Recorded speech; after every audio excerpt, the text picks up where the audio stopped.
Board members, we all set? Here we go. Good evening, everyone. On behalf of the Community Unit School District 300 Board of Education, I'd like to thank you for being in attendance, both virtually and in person, for tonight's board meeting. At this time, I would like to reconvene the meeting of the Community Unit School District 300 Board of Education to order for Tuesday, April 23rd, 2024. Madam Secretary, would you please take the roll? Burkett, present. Fiorentino, Present. Gauthier, McKindy, Present. Scarpino, Present. Thomas, Zettler. Present. You have 6 board members present. Thank you. Dr. Harkin. Yes, I would like to invite Principal Megan Buchanan from Eastview Elementary School with her students to lead us in the Pledge of Allegiance. Parents, please feel free to come forward. There's some chairs right here in the front. Take pictures of the kids.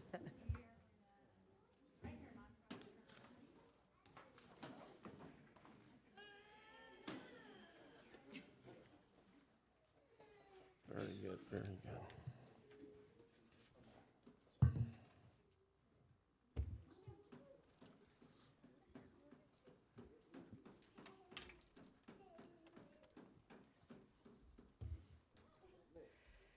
Go ahead. Okay, good evening. Thank you to the Board of Education and Dr. Smith and Dr. Harkin for having us with you tonight.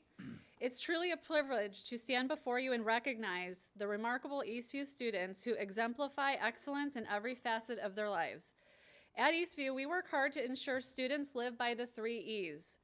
Eastview students choose to respect education, respect the environment, and respect everyone.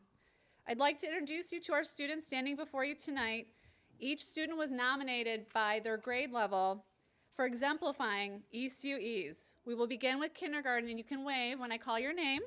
We have Montserrat Velez Carrillo, Saoirse Andreessen, Fiona Krajewski, Jade Zabilski, Ellis Alloway, Liam Boutouge, Ashley Garcia, and Millie Greb. All of the students before you exhibit the 3 E's each and every day at Eastview.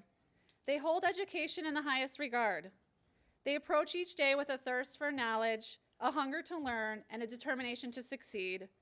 They dedicate themselves wholeheartedly to their academic pursuit, and they inspire the peers around them to reach greater heights.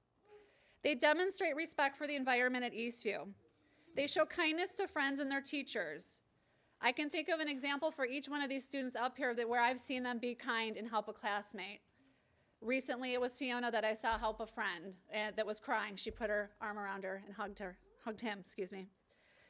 They follow school rules, and they contribute to a safe and a positive school culture and climate. They lead by example and encourage others to contribute to the positive environment at Eastview. They have an unwavering respect for everyone they encounter at Eastview. They celebrate differences and foster a sense of belonging and include all of their peers and classmates. Their actions serve as a beacon of hope, reminding us that respect knows no bounds and that together we are stronger. So in honoring these exceptional students, we not only celebrate their achievements, but also reaffirm our commitment at Eastview to foster a community built on Eastview excellence. Together, let us continue to strive for greatness, to lift each other up, and to leave a positive and lasting impact on the world around us, which I know these students will do in their futures. So to my students and their parents here tonight, thank you for embodying the true spirit of Eastview Excellent. Congratulations, friends. Thank you. Okay, thank you. Okay, and now we would like to lead you in the Pledge of Allegiance. So friends, if you could turn and face the flag. We pledge allegiance to the flag of the United States of America and to the republic for which it stands, one nation, under God, indivisible, with liberty and justice for all. Great job, friends. Okay, thank you. Yep, they all come up here. Yep. Should we start? No, start right here. Okay. We're gonna shake hands. Yep. Okay. Great to see you. Thank you for having us.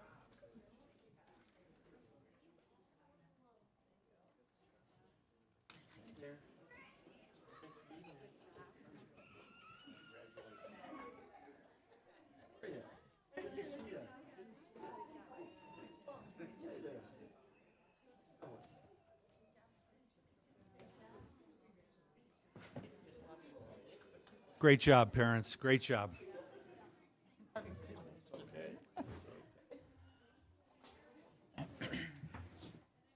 Yeah, parents, if you want to take off, go right ahead. Go right ahead. Great job.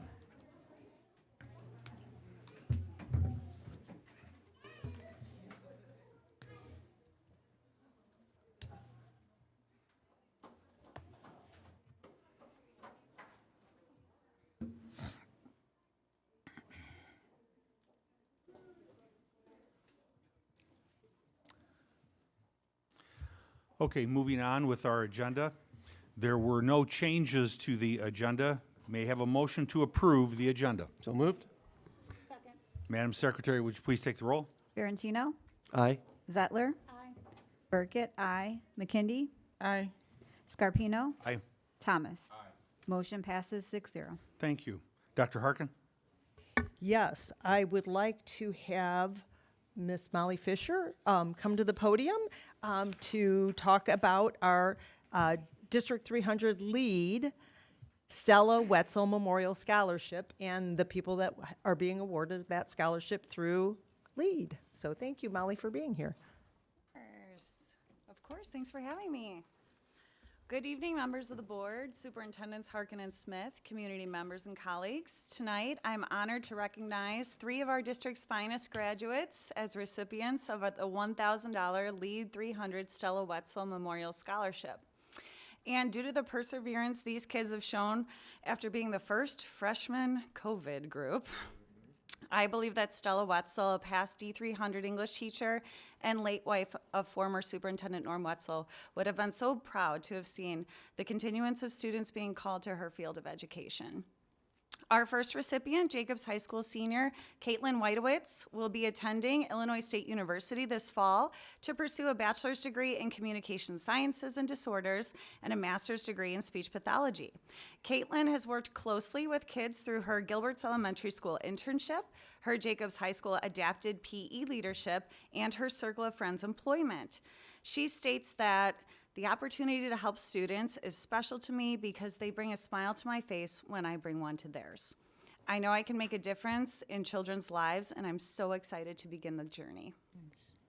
Our second Jacobs Golden Eagle is Megan Retzler, and she will begin her pursuit of an elementary education degree as a Wildcat from the University of Kentucky this August. Megan is a distinguished young woman of Illinois State finalist and a Jacobs High School Ignite peer mentor who took her passion for helping others to her Liberty Elementary School internship. Megan credits the D300 internship program for discovering her love of teaching. She states that teachers help students learn and understand what it means to be respectful and kind. They help students gain a sense of personal responsibility to themselves and to those around them. I hope to help shape young minds into well-rounded individuals for the rest of my life. Our final scholarship recipient tonight is Dundee Crown High School charger Emily Mobley. Emily will be embarking this fall to Illinois State University to acquire a degree in her dream field, music education. Her remarkable experience with Dundee Crown High School's music organizations helped grow and strengthen her passions through chamber orchestra, marching, pep, and jazz bands, as well as musical pit. Emily says that I have found passion in making music and want to teach students not only to play an instrument, but to create. I want to become a music educator to teach others that music can be therapeutic, and I want students to feel respected, safe, and heard in my classroom. I wanted to say thank you to Caitlin, Megan, and Emily because we hope to see you all return to the community as future employees of District 300. And please join me in thanking these graduates for their extensive commitment to their schools, as well as wishing them luck in all their professional pursuits.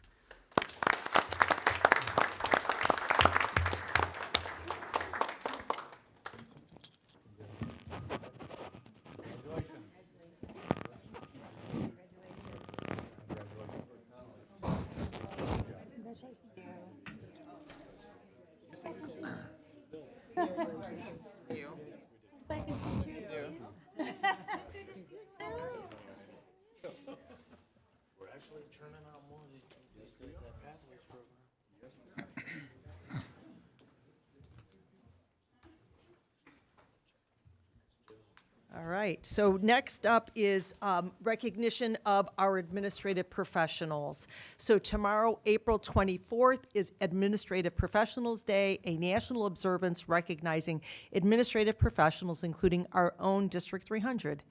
These employees include secretaries, receptionists, administrative assistants, executive assistants, and other administrative support professionals. In District 300, these individuals play a vital role in ensuring school and district operations run smoothly throughout the year.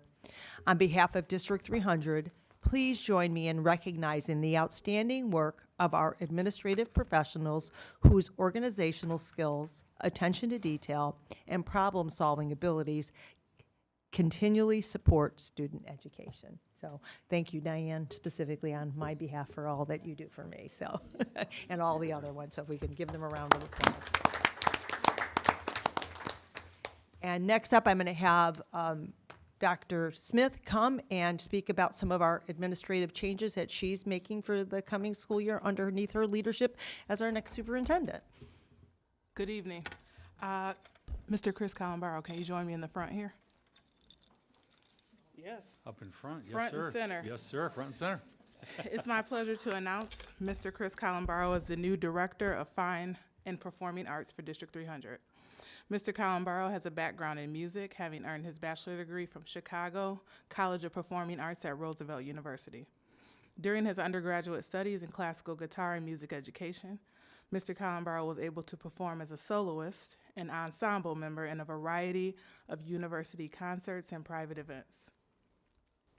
During that time, he also developed a passion for Latin American guitar music, and he was fortunate to be able to share his passion in a number of Chicago public schools, where he gained practicum experience both as an educator and performer. I got a little mention of another performance at the end of this I just thought about. Mr. Columbaro has been part of District 300 since 2003, starting as a music educator at Liberty Elementary School, obtaining a master's degree in educational leadership from the University of Illinois. He went on to head the Fine Arts and World Language departments at Dundee Crown High School.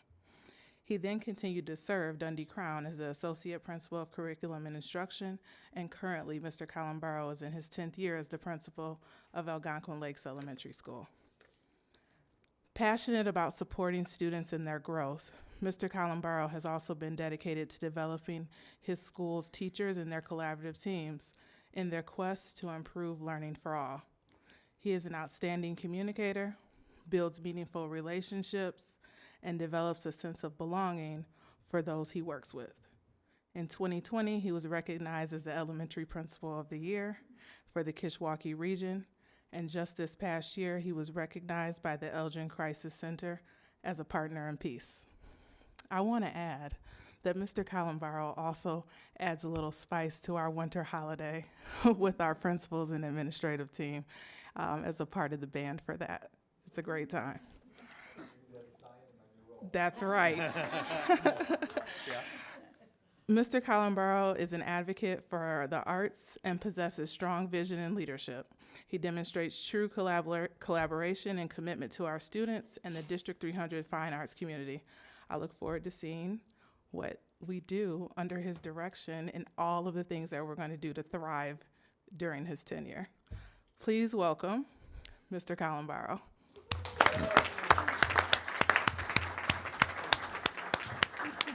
I would like to add that he's also joined by his wife, Kate, this evening, so thank you for lending him to us.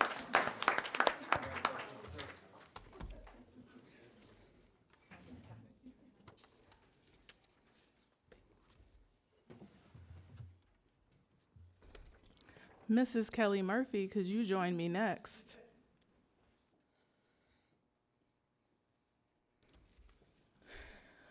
I am excited to announce Mrs. Kelly Murphy as the new Director of Early Childhood and Elementary Math for District 300. In addition to her background in educational leadership, Mrs. Murphy studied elementary education with a concentration in math and has a clear understanding of strong instructional practices for our system. Mrs. Murphy joined District 300 in 2018. During her tenure, she has served as the assistant principal at Parkview Elementary School and most recently as the principal at Meadowdale Elementary School. She has 15 years of experience in elementary education and has had the opportunity to see pre-K through 5th grade math in action as a teacher and administrator. She has an extensive knowledge supporting language learners and understands the importance of strong instructional practices that support all students. Mrs. Murphy has developed and facilitated professional development for D300 universities, Title I schools, which includes both of the buildings that she's been a leader in. A strong collaborator and leader in District 300, Mrs. Murphy has been selected by her peers to serve on leadership teams as she's mentored assistant principals and principals and served on the Elementary Collaborative Council team. She regularly connects with content area directors and other district leaders to ensure the best possible outcome for our students. Mrs. Murphy is student-centered and strongly believes in advocating for all students. She understands our areas of success as well as our areas of need, and I'm confident she will bring the same dedication and forward thinking to the Director of Early Childhood and Elementary Math role as she does at Meadowdale Elementary School. Please join me in welcoming Ms. Murphy. She is joined tonight by rock star over there, Dylan, and her husband, Kevin.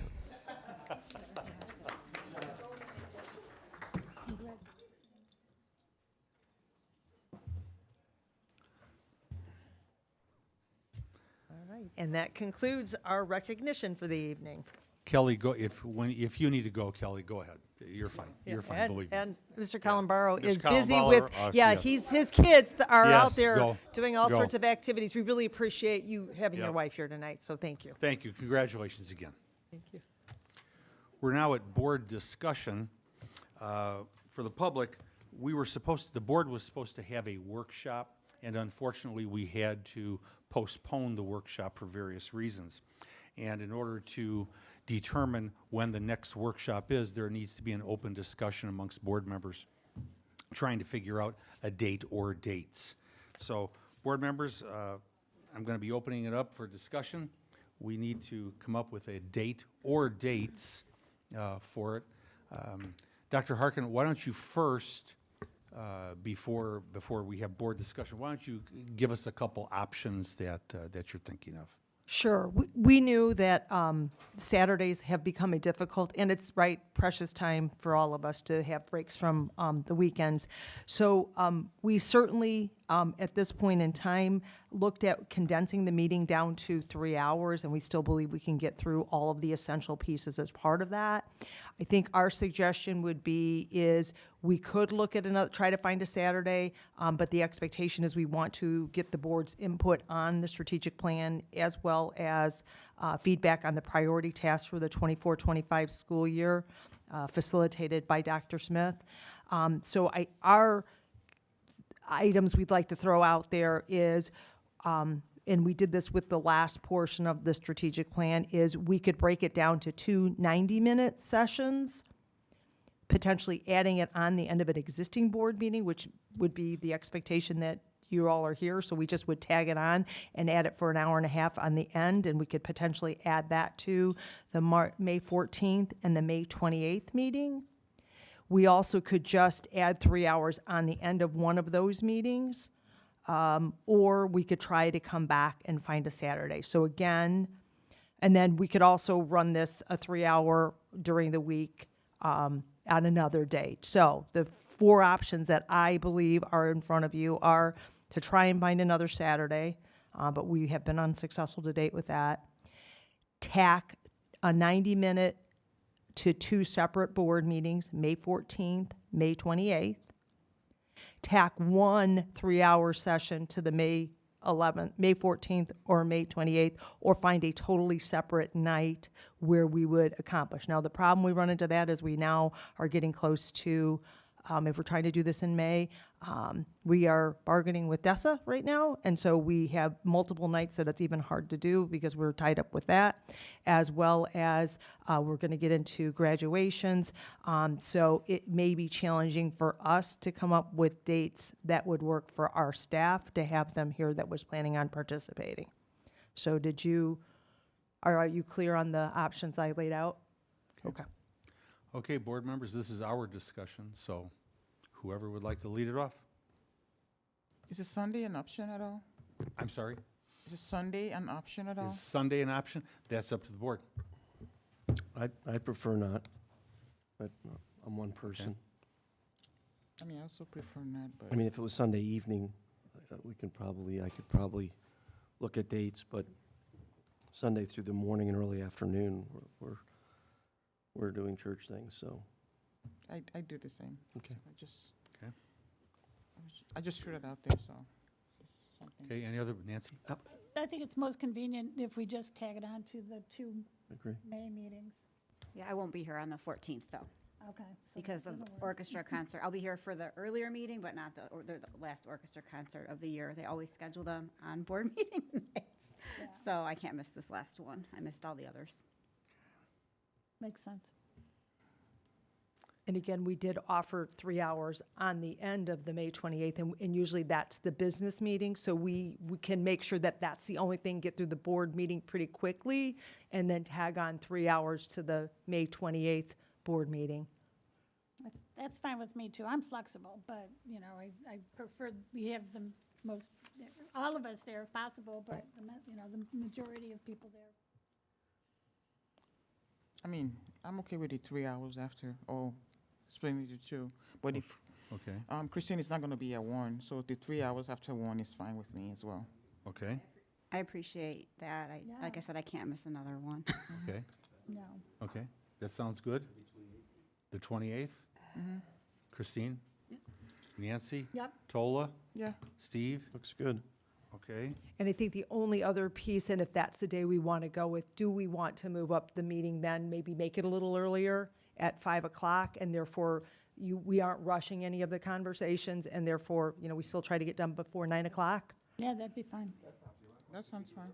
yeah, we can do it Right, earlier. you can move up the meeting Yeah. date, so I would maybe, do the 28th. It sounds like all of you can be here on the 28th? Yes. Coming back from Yes? vacation, but Yep. What time can you make? 5:30. 5:30? I'm coming back from a weekend away. Okay, but so- 5:30 you're okay with? Yeah, I'll try. Okay. 5:30 on the 28th? Nancy, you're okay? Tola? Yep. Steve, you're okay? Okay. Let's do 5:30 on the 28th. Okay, and we'll try to have the regular board meeting done by 6, and then we can transition. And we do even have, with the 3 hours, a 15-minute break put into that, so we can take a comfort break halfway through. There we go. Okay. And again, just as a discussion point, Dr. Smith will be leading the majority of the meeting. I'm just going to talk about how we've gotten to where we've gotten to and what we use for that. And probably that's 10 minutes. She'll set the stage, and then the remaining portion will be her with her team leading the discussion about the strategic plan. And then again, can we get the material, since it's so important, Yep. there's so much, can we get them like a week ahead of time? Absolutely, and that was mine. Once you pick this date, that was going to be our plan for making sure we back it up a week. Perfect, Okay? perfect. Thank you. Okay, 28th? Okay with you, Dr. Smith? Yeah. Like a week before? Sorry. Okay, that's, we're squared away. Okey dokey. So we're finished with board discussion. Public participation, no one has signed up for public participation. As I look out, is there going to be anyone in the audience that's going to cause a disruption? Nope, I sincerely hope not. Okay. Oh, yes, I know. Okay, thank you very much. If you do, Mike Williamson, I will deal with you with the gavel then, no problem. Okey dokey. We're on board announcements. Item number 9, board announcements. As a reminder, registration open for 2024 through 2025 school year. As a reminder, registration is open for students who will be returning to District 300 for the 2024-2025 school year and must be completed online using PowerSchool Parent Portal. The deadline to complete registration for returning students is Friday, May 17th. For more information or to start the registration process, please visit www.d300.org/register.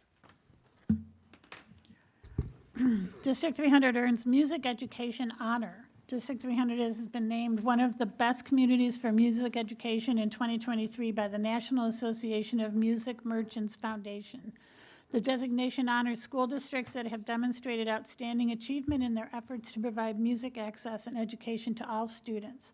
District 300 congratulates the Fine Arts and Enrichment's Director of Fine Arts and Enrichment, Sheila Crotty Kagan, our music teachers and our music students for making this honor possible. KCT check donation to support District 300 classrooms. KTC Credit Union presented a check for $3,445 to the D300 Foundation for Educational Excellence earlier this month. The funds were a result of the KTC Affinity Visa Card program, where a portion of every card transaction is donated to the foundation to enhance and extend District 300 education at the classroom level. District 300 hosted an event celebrating Arab American Heritage Month on Saturday at Westfield Community School. The event included a panel discussion, family-friendly games, and activities. District 300 would like to thank the University of Illinois Chicago for its partnership in hosting this event. District 300 is excited to announce the winners of the 9th annual Ann B. Miller Graduation Ceremony Shoe Design Contest. The contest is named after former District 300 Board of Education President Ann Miller. From Dundee Crown High School, the winner is Jamie Perez. From Hampshire High School, the winner is Isabel Williamson. And from Jacobs High School, the winner is William Dale. Students fabricate their shoe designs using supplied shoes and funds for materials. The finished shoes will be worn by Superintendent Dr. Susan Akin at the graduation ceremony for each designer's respective school on Saturday, May 18th.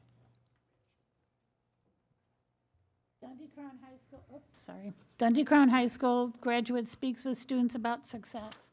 Recent Dundee Crown High School graduate Alex Luna spoke with students earlier this month about his success following graduation.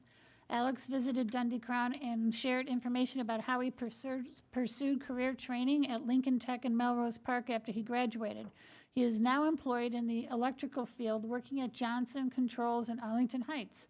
Instructor Nick Linden noted that Alex credited the autos and electrical programs at Dundee Crown for playing a key role in his achievements.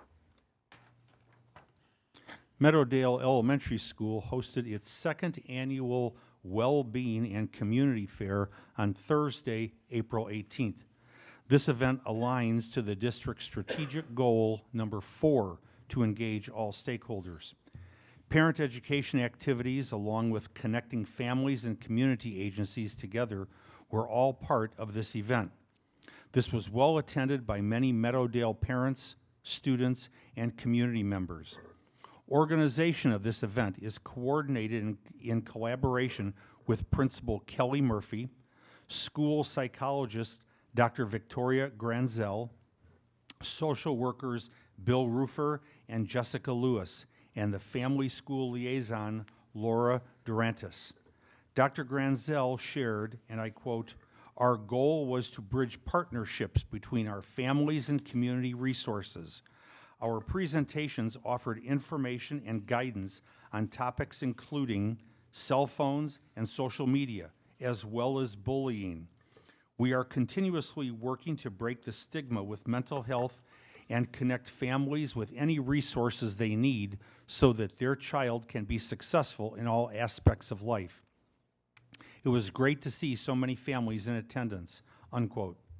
Community groups that were represented include the following: Boys and Girls Club, DCFS, the Dundee Township Park District, local faith-based organizations, EduStaff, mental health agencies, local elected officials, BMO Harris Bank, Comprehensive Medical Providers, Fellowship Housing, Literacy Connection, the Meadowdale PTC, the District 300 Early Childhood Program, and the District 300 Food Pantry.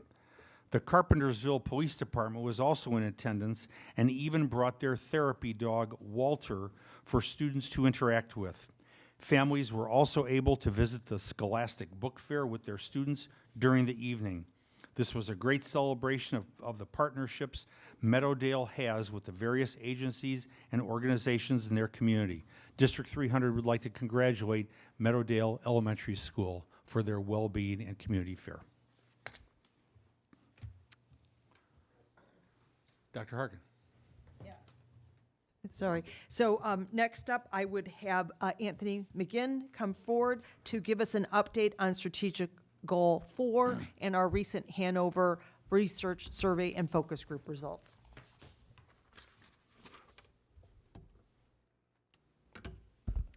Good evening, Board of Education. Good evening, Superintendent Harkin. I'm delighted to be here tonight to talk about the results of the Hanover Research Communication Survey and Focus Group. In December of 2023, District 300 partnered with Hanover Research to conduct a study to determine how our district can best communicate with our parents.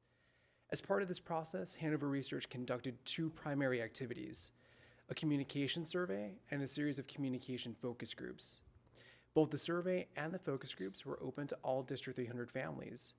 During tonight's presentation, I will present the findings of the surveys and the focus groups.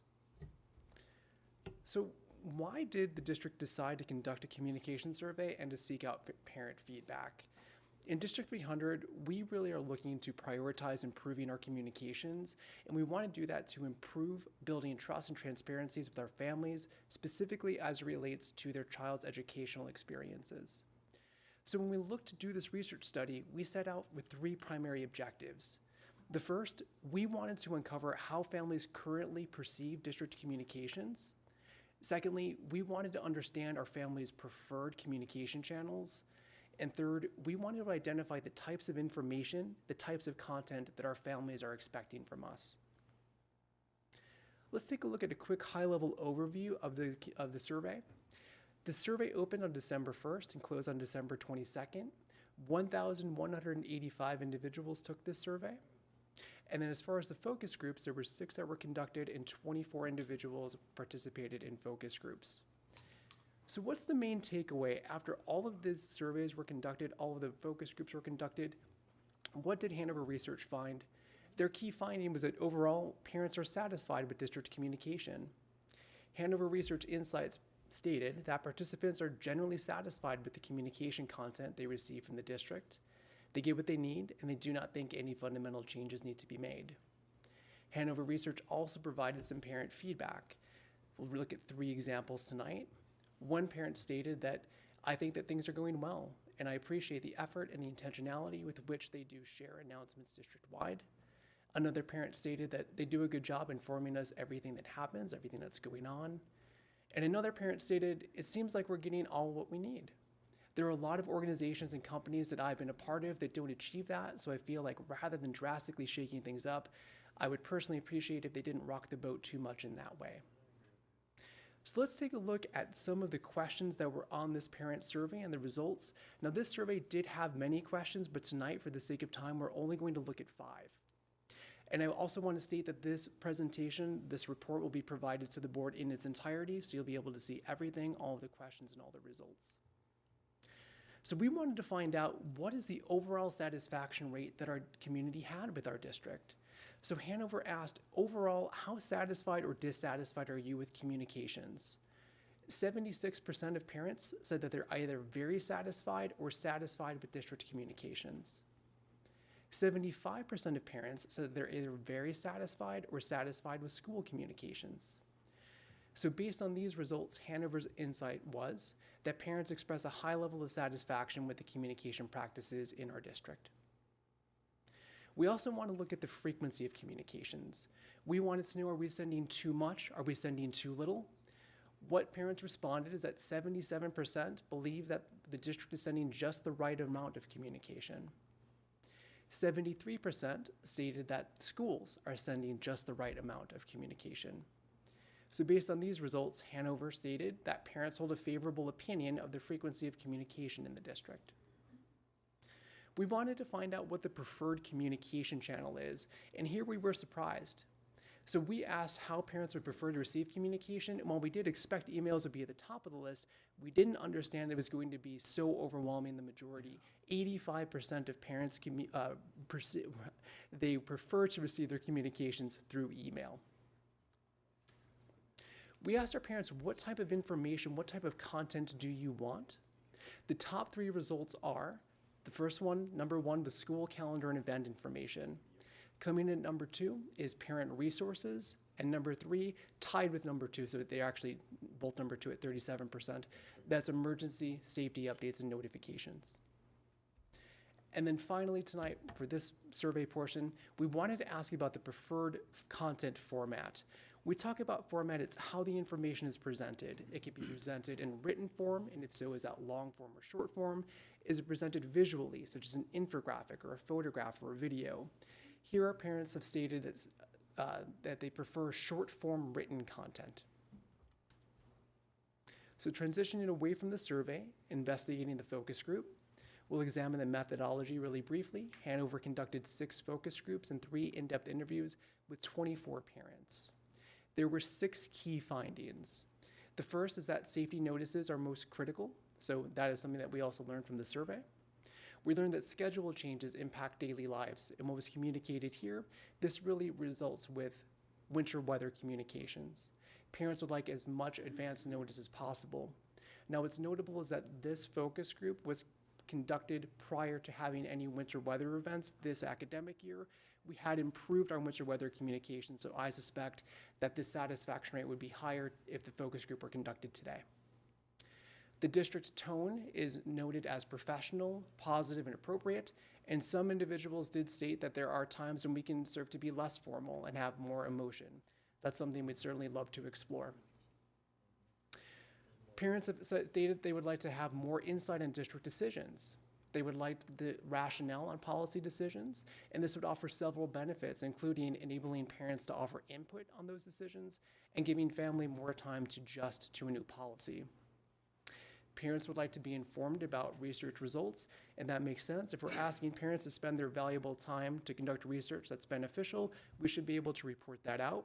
So coincidentally, we will be sharing the results of this survey with our parents in a future superintendent update. And just a note of a clarification, we will have a superintendent update message this Friday. The results will not be part of this coming message, but they will be part of a future message. And then finally, this is what I'm extremely excited about, developing resources for transitional periods. Parents have expressed that when children start a school year, when they transition between different grade levels, such as 5th grade to 6th grade, freshman year to 9th grade, there can be anxiety, there can be stress, there can be uncertainty. So parents have communicated that wouldn't it be great if we had consolidated guides or handbooks that provide key information and answer common questions? That is definitely something we want to focus on. We think it's a great benefit to our community. So in conclusion, what does all of this mean? So when we set out, we had 3 objectives. First, we wanted to uncover how do families currently perceive the communication. We identified that. 76% of parents are very satisfied or satisfied. So what does that mean? It means that we're going to work to maintain what we're currently doing, but we also want to improve. Just because we have a high satisfaction rate doesn't mean that we want to be complacent. We're going to continue to innovate because that's what our parents deserve. We need to get better. Secondly, we're working to understand our family's preferred communication channels. We've identified that. 85% of parents have stated that they prefer email communications. So what does that mean? That means that we're going to optimize email communications to ensure that they're clear, they're concise, they're informative, relevant, and engaging. And finally, we wanted to find out what type of information or content our families are interested in receiving. Now we know that our parents really prefer calendar and event updates, safety information, and resources. So what does that mean? That means we'll have a more concerted effort to focus on those key topics throughout the course of a year moving forward. So that concludes the summary. We'll also provide a presentation like this at the board workshop that's a little bit more detailed. I'll be happy to answer any questions that you might have. Board members, anything? I just want to make sure, you said that you only had focus groups with 24 parents total? 24, yes. Wow, That's disappointing, but, you know, been there, done that before, so, okay, thanks. Any other board members? How often do we plan on having these surveys? That would be up to that would be a superintendent decision.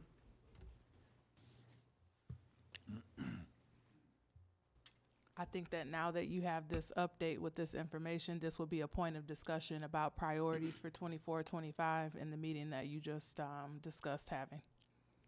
Okay. Any other board members? Just great job, Anthony, thank you. Thank you.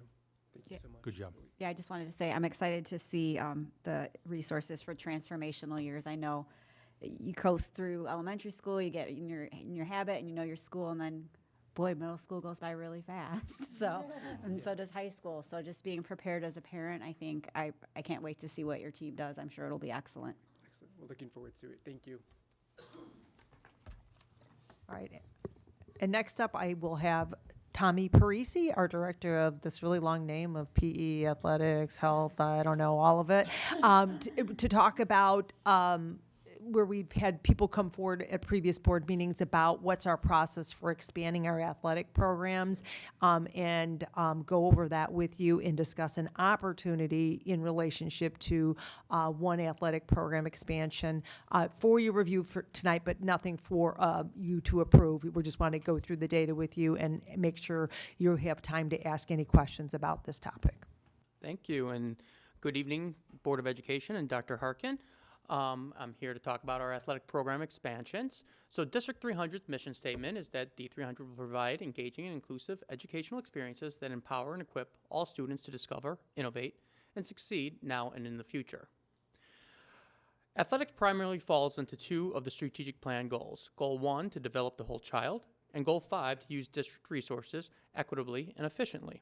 The primary goal of D300 Athletics is to maximize and continue student learning experiences outside of the classroom and to use the athletic experiences as an avenue to develop the whole child. In the 2022-23 school year, D300 high schools only provided roughly 3,000 IHSA participation opportunities for our high school students. In the fall, we run boys cross country, boys golf, boys soccer, girls cross country, girls golf, girls swimming, girls tennis, girls volleyball, and football. In the winter, boys basketball, boys swimming, boys wrestling, cheerleading, dance, girls basketball, girls bowling, girls wrestling. Spring, baseball, boys lacrosse, boys tennis, boys track and field, girls lacrosse, girls soccer, girls track and field, and softball. Many of these programs have multiple levels and teams that go into each program. So we have a robust offering in D300 for our student athletes. Additional sports requests every year. We get various stakeholders that make requests for D300 to adopt additional sports that are available through IHSA, but we don't necessarily offer in our current capacity. In the fall, there's girls flag football. Winter, boys bowling, boys diving, girls gymnastics. Spring, boys volleyball, boys water polo, girls badminton, and girls water polo. So, when D300 looks to add an additional athletic offering, the below steps are taken with internal stakeholders to analyze the costs and identify potential barriers. So the first thing that happens is that the director of athletics, which would be me, meets with the athletic directors to evaluate possible implementations. Things we consider are equipment, uniforms, officials, transportation, Title IX compliance, facility space, local competition, and personnel needs. The proposal is then brought to the principals for their approval and feedback, which then is brought to the superintendent for their approval and feedback. If approved, if the superintendent approves it, then a formal budget request is then submitted with costs and anticipated barriers and what we would need to take to implement the new sport. The budget proposal is reviewed via the formal budget process, and then the formal budget request is submitted to the Board of Education for approval, and then the eventual adoption of said sport. This year, we have two sports that went through our adoption review process. The sports were girls flag football and boys volleyball. Through the approval process, 3 barriers were identified. They were operating costs, school personnel, and facility space. So Girls flag football, before we get into anything deeper with it, girls flag football and boys volleyball are significantly different in how the sports function and how they operate. The girls flag football takes place in the fall. There's a varsity JV combo, which mirrors what our current club currently runs. The season length is about 10 weeks, has a 25 game maximum per IHSA. Typically, it supports 20 to 25 students per school and is supported by our Fox Valley Conference. Boys volleyball takes place in the spring. It has 3 levels that would mirror what our girls volleyball program currently holds. Season length is 12 weeks. The amount of games are 35 per IHSA, roughly impacting 40 to 50 students per school. And it would be not part of the Fox Valley Conference. The only current high school in our Fox Valley Conference that has boys volleyball is Huntley. So we would be as an independent, scheduling independent games with teams with Huntley and teams from other conferences. In summary, the boys volleyball is a significantly larger program due to the amount of teams, the levels, the season lengths, games played, and the students involved. The costs in the future slides that I'm going to show you are calculations based off of these rough parameters, okay?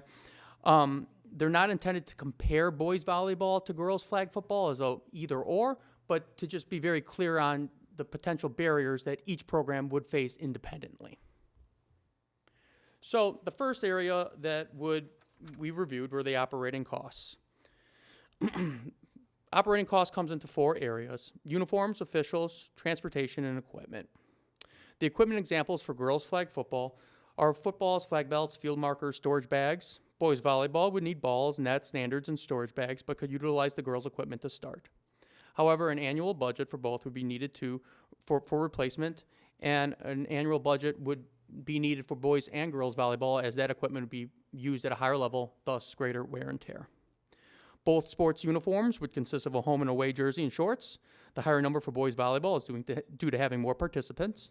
The annual cost is to ensure the continued financial support to align with our uniform replacement cycles that we currently have in place at each of our high schools.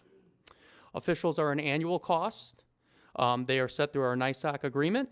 It's just a simple calculation of the NYSOC agreement officials cost and the amount of games played, maximum amount of games played per each IHSA season.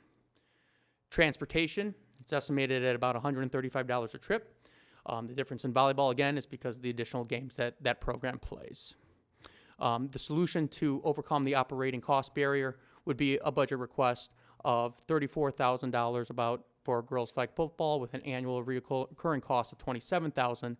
For boys volleyball, it'd be $51,000 and an annual cost of $43,000. Now, please know these are all estimates based off of a very high-level overview of what I just say, student numbers, participants, et cetera, et cetera.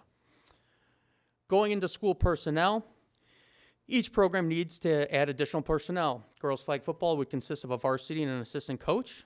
Volleyball would consist of a varsity coach and 3 assistant coaches at each level. The estimated costs that you see before you are based on comparable athletic programs, but would need to be officially negotiated with LEAD for any kind of final numbers. Supervision that you see before you are the staff workers at each event. These positions are paid at $25 an hour due to the collective bargaining agreement and consist of jobs such as working the entrance to the event, managing the clock, or keeping the official scorebook. Additional support is needed in the form of an assistant athletic director. This is an extra paid position for LEAD members to support the athletic director in the additional work required for an expansion, which include but are not limited to scheduling, supervision, in-game operations, officials, and scheduling officials, paying officials, and transportations. We currently have 4, next component is athletic trainers. We currently have 4 athletic trainers who support 3 of our schools and 3,000 athletes. Our athletic trainers do an amazing job. They prevent injuries, they rehab injuries, and most importantly, they respond to injuries. Injuries occur most often during competitions, and it's incredibly vital that they're available in case of those emergencies during the competitions themselves. Additional athletic training would not be needed for girls flag football for 2 reasons. One, the program is not that large. We're talking 20 to 25 students. But more importantly is that in the fall, it can be strategically scheduled to not conflict with other competitions that are currently running. Thus, our athletic trainers would be available to be on call for any emergency that could occur. We have a very different scenario in the spring. Due to weather conditions in the early spring, competitions can back up. This results in multiple competitions every day, Monday through Saturday, from about mid-April to the end of the school year. There have already been times this spring where we had to contract out additional hours to support some of the abnormal large competition days that we get backed up with, just to assure that our students have that safety support. I spoke with our ATI, that's who provides it's our contracted service for athletic trainers, and asked if, what would be the cost if we added an addendum to our contract for just a full-time spring athletic trainer at each school. They stated that that's not a business model they're willing to entertain. They can't find a full-time athletic trainer that is just seasonal.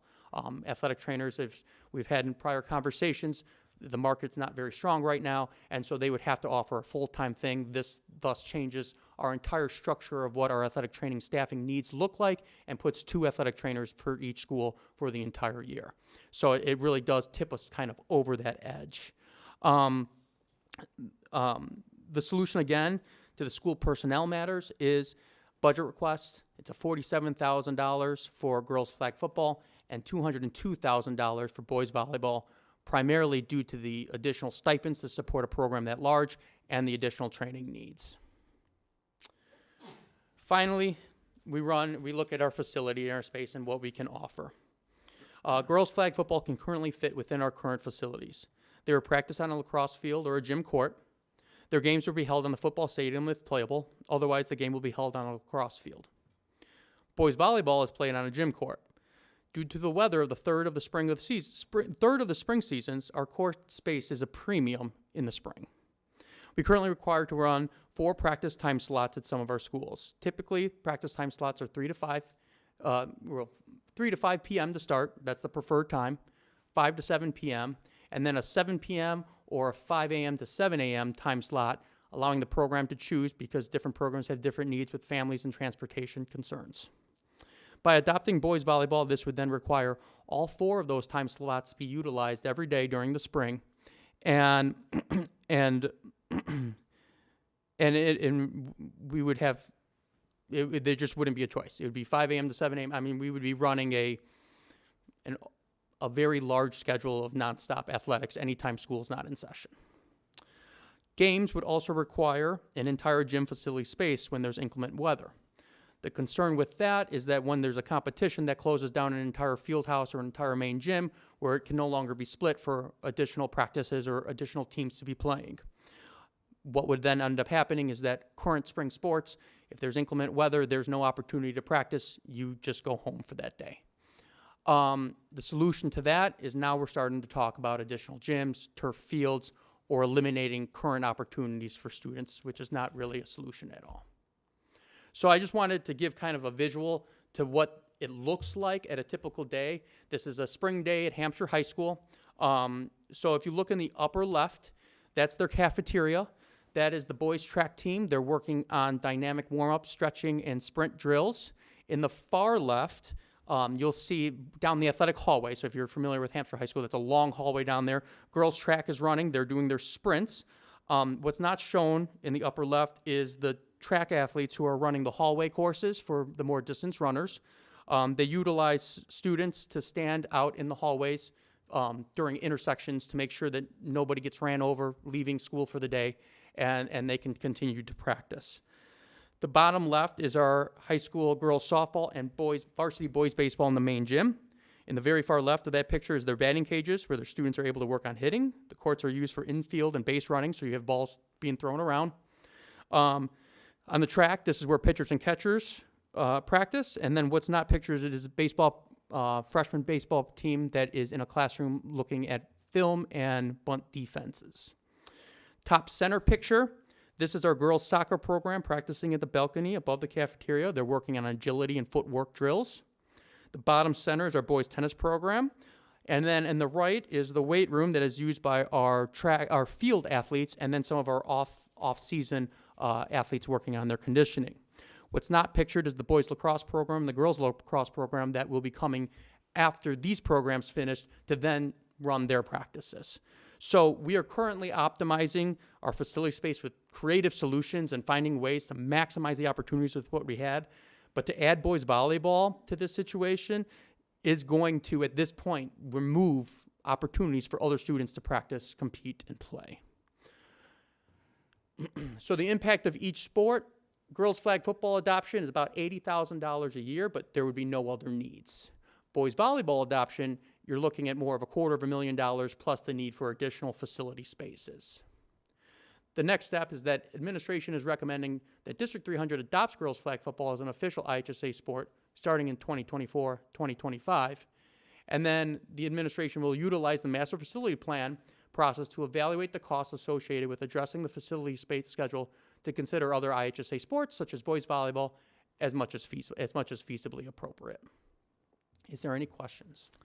Board members, any questions? Yes, couldn't we use some of the middle schools or elementary Excellent schools? question. So looking into that, two barriers you run into with the middle school, it increases your transportation costs. They run their middle school basketball at the very beginning of March and February, where they're ending. Plus, that's when their intramurals begin to take place, and they will use it for indoor track. They try to run sprints and tracks, and if there's inclement weather for them. So we start pushing into our feeders. Tried that one. Any other board members? Is there a possibility to cut the number of teams down? So yeah, we looked at the opportunity to cut the number of teams and what would that look like. So there'd still be additional budget dollars. There would still be a very tight fit because if you have one competition that shuts down that whole gym, one team's then completely out. And this is also boys basketball, if successful, which is always a goal of ours, does go 2 to 3 weeks into the spring season. So that pictures that you saw was with our basketball teams being eliminated, which is not our goal, but it happened, but it did provide those opportunities. So even one more team would just eat up a court. Are we, do we ever use any facility outside of our schools, like for? So we do currently use facilities outside of our schools for cross country. Well, they run. It depends what team. Sometimes they run theirs at the golf course, but not typically. We do it for golf, boys and girls golf. We use an outside facility. Swimming, we use an outside facility, and so we pay rental fees to be able to accommodate that. To accommodate those sports. So here's the one concern with that is that why it becomes then an equity question. Why does boys volleyball always gets on a bus and has to go to some off-site for a gym when we have gyms in our building? So the only way to really achieve that is to then put a rotational cycle on for every spring sport, and then now you're inconveniencing the already established sports. So I mean, if that's something to explore, we can, but that is the other side of that coin. Any other business? Steve? A couple things. Tom, thanks for the presentation. So we took a run at this, I don't know, 10, 12 years ago, Yep. volleyball. It doesn't seem like things have changed a whole lot, including the schools, right? Correct. At the time when we did the review, I'm remembering it was Rockford and a couple of schools in north side Chicago, Have we talked to any of those schools about how they do it? Yeah, so how they do it, they have more space than us, or they have a turf field to get the girls. If you had a turf field, so a lot of times with turf field, people think football, but it goes beyond just supporting the football team. What you'd be able to in the spring is that it would get your lacrosse teams and your soccer teams out early spring, so then that frees up your gym space. In addition, you can have infield, outfield for softball and baseball. They could also utilize that space, so it essentially creates an outdoor gym. Obviously, there's some weather conditions that are far exceeded that would even be appropriate for a spring sport, but it does provide that opportunity and flexibility for a possibility. But that would all be reviewed through a master facility plan approach. Yeah, the follow-up. So that's a bigger discussion or a different discussion, and it's a discussion I think we should have, right? Because especially throughout early spring, the school districts that do not have turf fields are a disadvantage for almost all sports, because we're not getting our boys and girls out there due to our crazy springs, right? Yeah. And so I think that's part of this discussion. I'm not sure that could be pulled off and then do volleyball, so I'm not suggesting that, but I do think we need to entertain that discussion.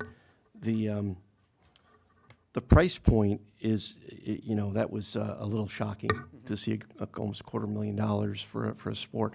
How does that compare to some of our other major sports? That's pretty comparable. It is. So, I mean, when you start really breaking down the costs of athletics and you get down to every time you take a bus, every time you cut the grass, every time you pay an official, and you have 3 to 4 levels, and it's, you know, 3,000 students, it adds up quickly.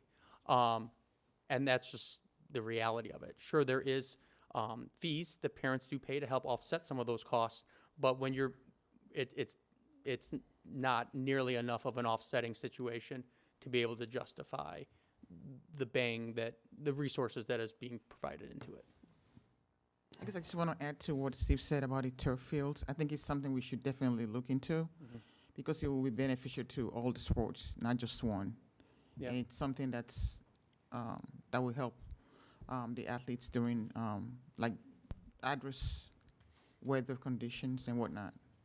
I taking all this in because there's lots to talk about and consider. I just want to make sure I keep us on. When we look at this master facility plan, we are looking at the scope of all of the environments that we need to make updates and changes for, although this is the topic on the table right now about athletics and the demand for what we need in that area. I just also don't want us to lose our focus that it's not one thing that we'll be addressing through that master facility plan, but we have all types of activities and needs for kids across all of the learning environments that need to be considered through that process. So I just want to make sure I bring us back to that as we wrap up this update about sports. One question, maybe I missed it on the slide. The recommendation on implementation, would that be in a co-op fashion to start? So we have data that would support that Dundee Crown has an enough team for girls flag football to roll right now. Hampshire and Jacobs, we believe there will be enough, but let's play that out hypothetically. If there's not, those costs would reduce and we would look to co-op. Okay. So that price you gave was per team, correct? That is maxed out. Yeah. Is that price. Okay. Any other board members? And I just want to add one thing. Part of our challenge is when we built Hampshire High School, it does not have the same gym facilities because that was part of when we got to what we could afford. So part of it also is, and I appreciate what Dr. Smith is saying, right? But just, you know, just we understand the complications.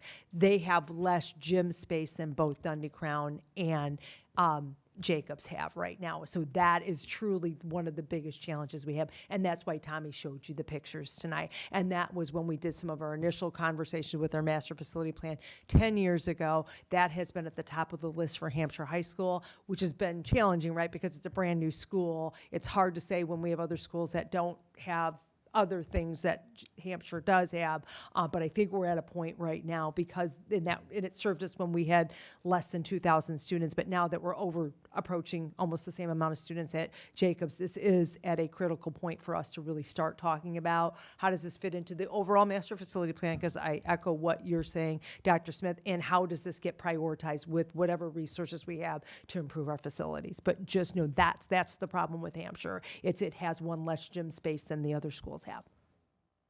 Any other board members? My comments are first very comprehensive. Thank Very, very comprehensive. I appreciate that. It's one thing for, I mean, I wish we could offer all kinds of sports to kids. I really do. And sure, I'm sure we could get 50 individuals here to talk about a particular sport.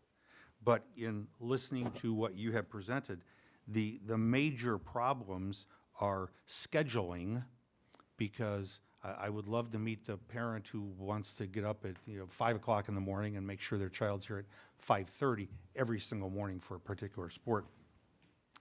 And the scheduling, that's something that you try to be equitable, you try to be fair, but what you are actually looking at is a schedule that is going to consistently change. You might start at 5:30, then a week, 2 weeks, because you're going to have those individuals say, why do I always have to go at 5:30? Yep. Why can't I go here? And it's extremely it's hard, it is, it's hard to do. It's hard to do. And I think that we need to, I'm going to almost echo what Dr. Smith said, we need to look at, first and foremost, the education of our children in the district. First and foremost, that's number one. The extracurricular activities, athletics, that comes as a secondary. The curriculum, the instructional, that's number one. Yep. So, No, I mean, we're student athletes for a reason. We celebrate our students for their Correct. athletic success With as you. well as their academic success. Yep. But it's a balancing act. I'm with you. I'm with you. Thank you very much. Thank you. Good job. That concludes the superintendent's report. Okey dokey. Item 11, board discussion. Any updates regarding Operations Committee? Yes, the next Board Operations Committee meeting will be on May 14th at 4:30 PM.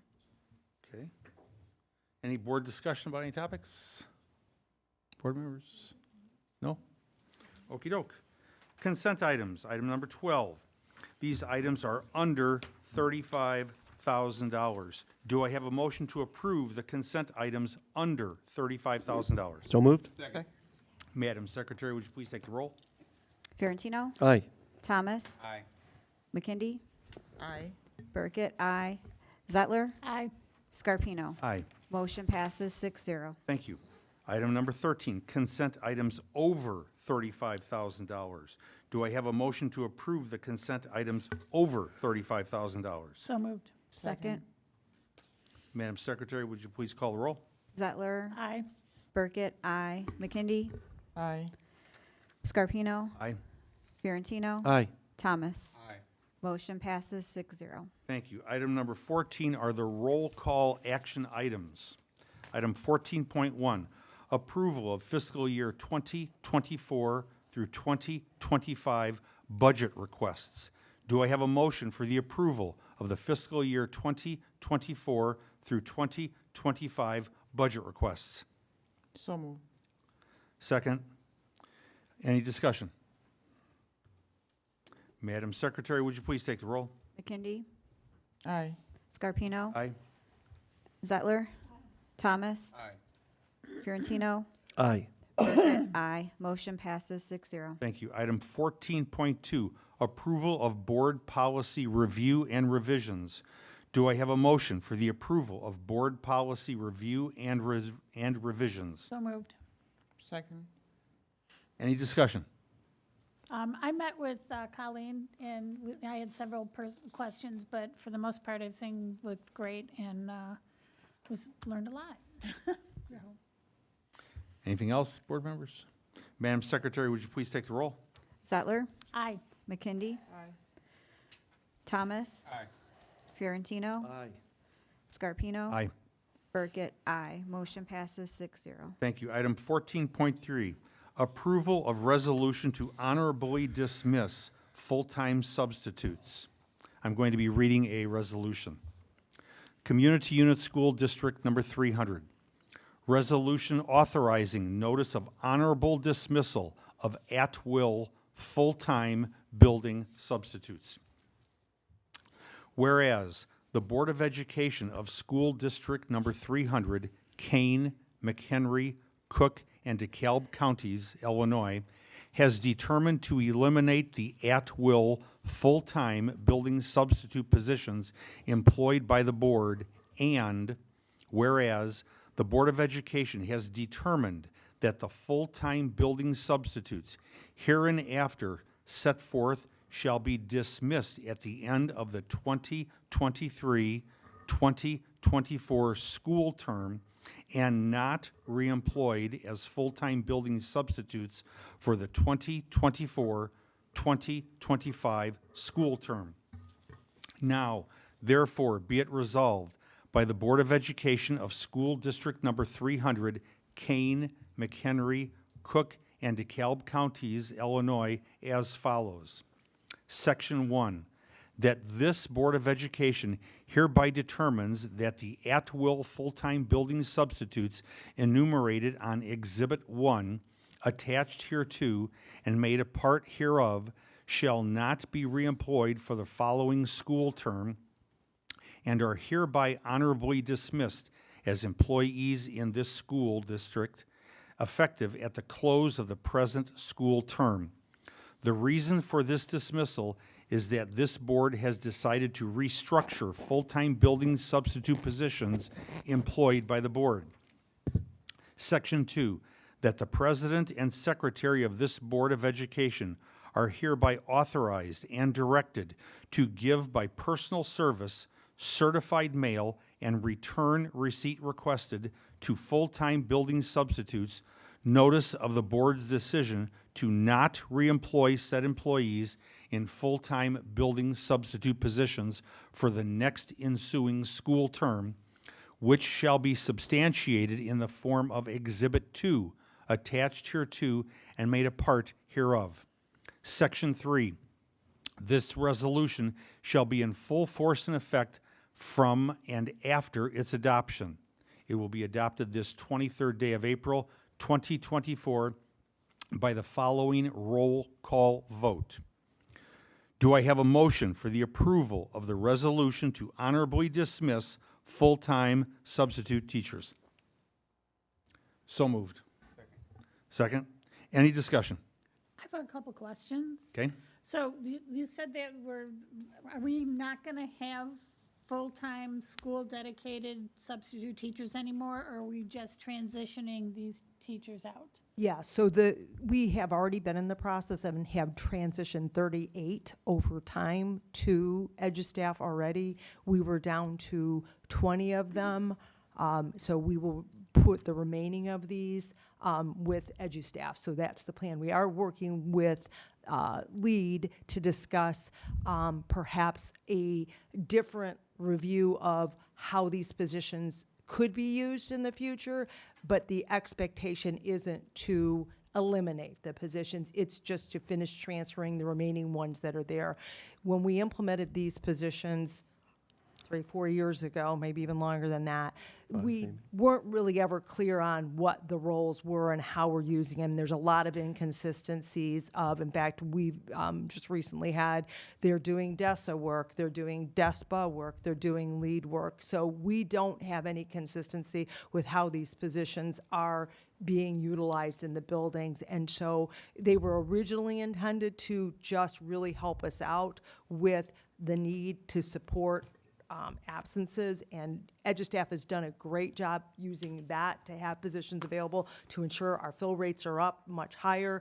They've also done some specialty reviewing on how we support buildings that maybe the previous fill rates weren't there, and we've seen a lot of really good success. But again, we've met with Mr. Williamson, which is, understanding better that what might we look at for something that would be better suited with some of it's being used, but again, it's not consistently used in all the buildings. So this will give us a fresh start to review that and perhaps have a discussion about getting it absolutely clear cut on what we both agree upon, and then at that point in time, how does it fit into a LEAD contract potentially, or based upon how we develop these roles, get it cleared. Right now, the remaining 20 that we have, 7 of them are certified staff, 13 of them are not, so we don't even have the same consistency in what the certifications are for these teachers as well too. So there's a lot of things, and I think this allows us to reset, but still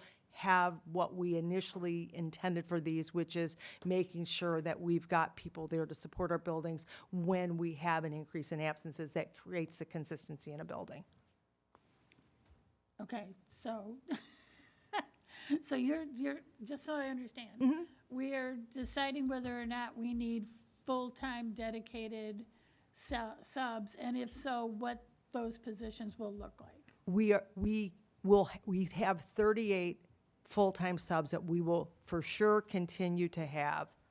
We are looking at what we do with the remaining 20, which will be in conversation with Mr. Williamson of what those potentially might look like for the coming school year, for the following school year. At this point in time, we just had some preliminary conversations. I would say, in theory, at this point, we would replace 20 that EduStaff would pick up for next year and continue conversations about long-term, is there a different need for how we had been using our full-time subs that were there. That's where we're living. I would ask Mr. Williamson, if you would, I would ask for you to come to the podium, because we did have some conversation. I want to honor some of your concerns about what this looks like and kind of what our conversation is, not to put you on the spot, but if you're, sorry. So, yeah. Mike Williamson, I live outside of the district. Oh, wait, I'm not doing public comment, sorry. So we've had extensive conversations. So let me go back and say, the full-time building sub started with Fred Hyde, and it was quite a bit before the pandemic. And the notion was to try to figure out how to staff when we have people out, how do we staff and have someone available when you just can't fill things. Particularly at elementary, this is a struggle, because at elementary, when somebody can't get subbed, it's not like at middle or high school where we can use people to do individual periods and cover for part of the day. It doesn't work that way.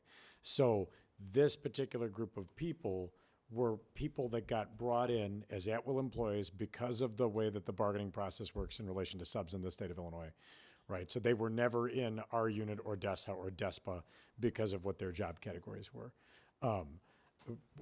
What is happening at this point, to my understanding, and I know I'm rewording, but I want to make sure I'm clear about all this, of the existing number of building-based subs, and again, we're not talking about the people that come in, individually to go to, Dundee Highlands today and Sleepy Hollow tomorrow. It's the people that are stationed at specific buildings.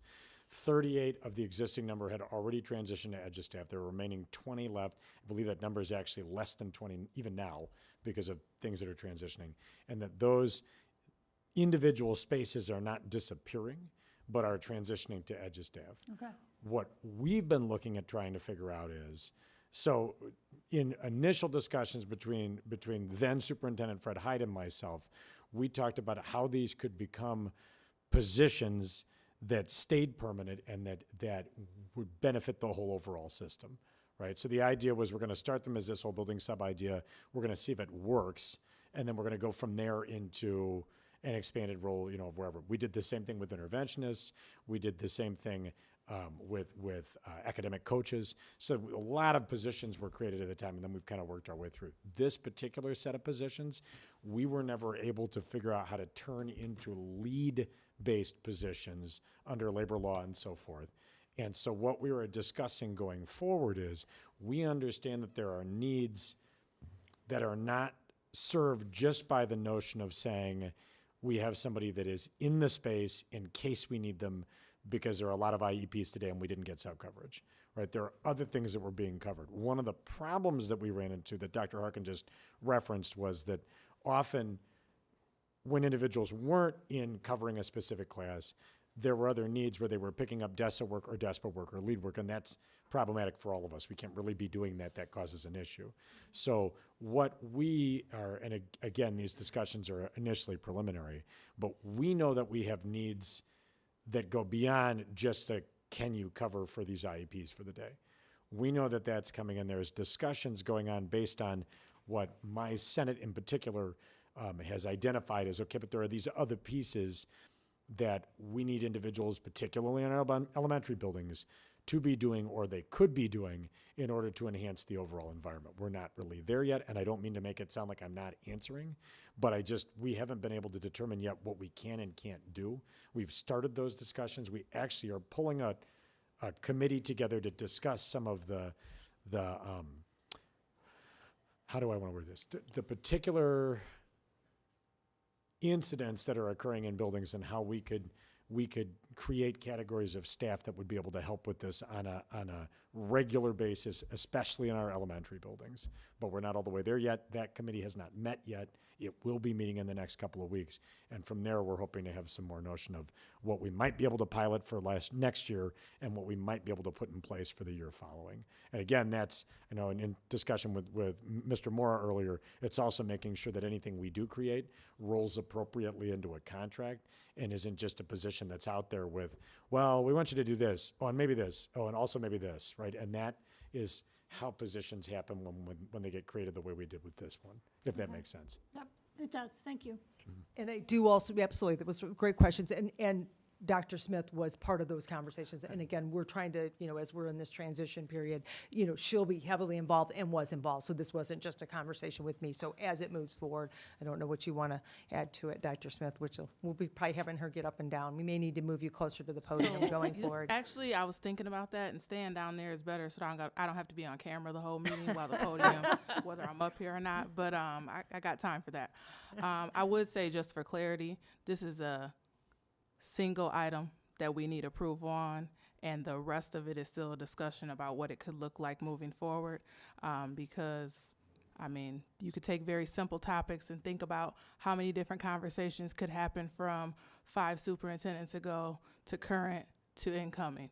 And so just to be clear, this is one approval item that we need to move forward, and we'll continue discussion about what's next with the rest.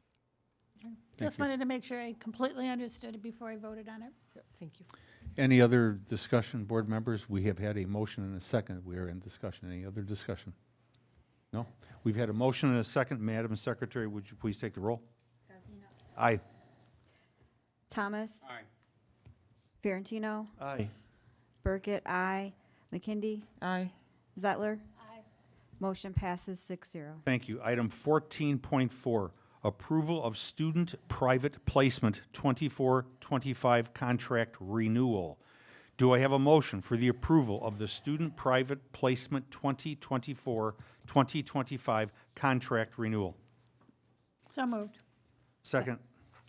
Any discussion? Madam Secretary, would you please take the roll? Zettler. Aye. Scarpino. Aye. Burkett, aye. Thomas. Aye. McKindy. Aye. Fiorentino. Aye. Motion passes 6-0. Thank you. Item 14.5, approval of the 2024-2025 school calendar revision. Do I have a motion for the approval of the 2024-2025 school calendar revision? So moved. Second. Any discussion? Madam Secretary, would you please take the roll? Zettler. Aye. McKindy. Aye. Fiorentino. Aye. Burkett, aye. Scarpino. Aye. Thomas. Aye. Motion passes 6-0. Thank you. Item 15, closed session. Do I have a motion to go into closed session for the purpose of discussing, 1, the appointment, employment, compensation, discipline, performance, or dismissal of specific employees of the public body, 2, parentheses 1.